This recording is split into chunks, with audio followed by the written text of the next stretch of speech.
She looked me dead in the eyes and said it. "He's better than you." No hesitation, no apology, just those 4 words, better than you. That was the day everything I thought I knew about love collapsed. And the worst part? She didn't even flinch. Before I go on, tell me where you're watching from. Drop your city in the comments. I want to see how far this story reaches. We were sitting in the cafe where we had our first date. Same table, same corner seat by the window. I thought she wanted to talk about us, maybe fix what was breaking, maybe bring some kind of hope back. But she didn't come for any of that.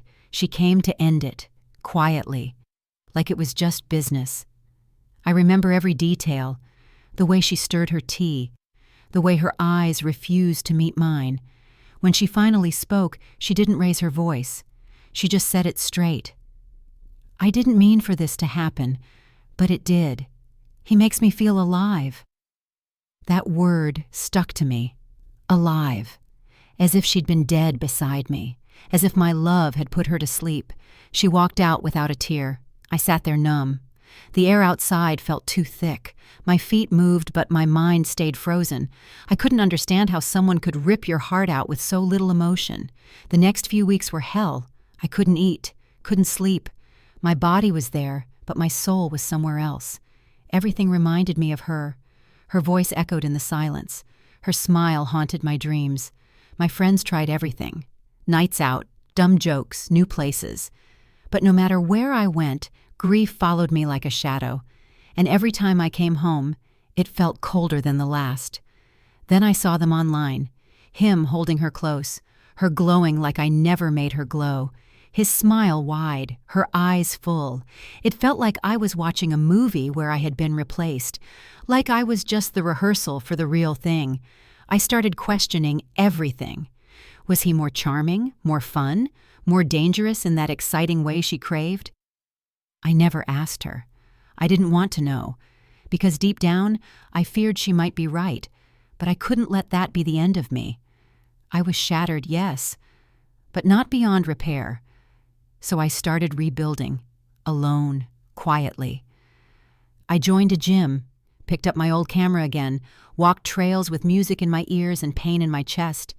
I stayed off her social media, blocked the updates. I wasn't healing for her, I was healing for me, because I had to. Over time, something shifted. The coffee started tasting good again. The mornings didn't feel so heavy, and one day I caught myself laughing. Not fake laughter, real, from the gut. And that's when I realized I was slowly coming back. I found peace in small things, solo drives, cold air, strangers who didn't know my story. I started to enjoy being with myself again. I didn't need her memory to feel alive.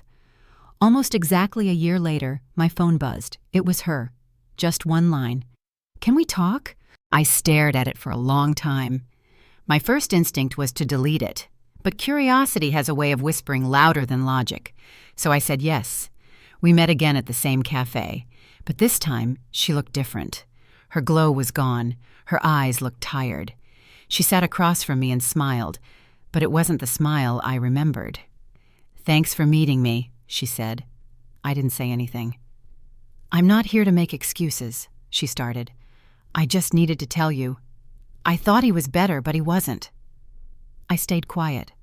I wanted her to keep talking. "He made me feel excited," she said, voice shaking. "But it wasn't love. It was chaos. It was drama and lies. He cheated. He used me. And by the time I realized what I had lost, you were already gone." She reached across the table, her fingers trembling. "I'm sorry," she whispered. "I miss you every day. I know I don't deserve a second chance, but if there's even a small part of you that still feels anything, please." She broke down, right there, in public. And me? I just sat there. Not cold, not cruel, just still. I should have felt pride, or revenge, or something loud. But all I felt was calm. "I'm not angry anymore," I said after a long pause. "But I'm not the same man you left." She nodded slowly. Her tears were falling now. "I loved you," I continued. I gave you everything, and I hoped for so long that you'd come back and say exactly what you're saying now." She looked up at me with hope in her eyes. "But now that you're here," I said, "I realize something." "What?" she asked, barely holding herself together. "I'm okay without you." Her face collapsed. She covered her mouth like she was trying to hold her sobs inside. I leaned back and breathed in.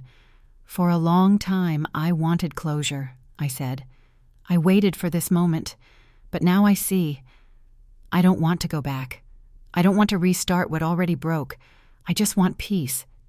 And I've found it." She stood up, wiping her face. "I wish you the best," she said. "You too," I replied, and she walked away. This time slower, no pride in her step. But I didn't watch her go. I didn't need to. I stayed.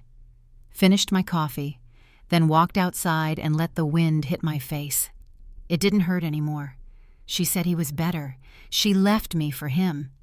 And a year later, she came back in tears, but I had already healed.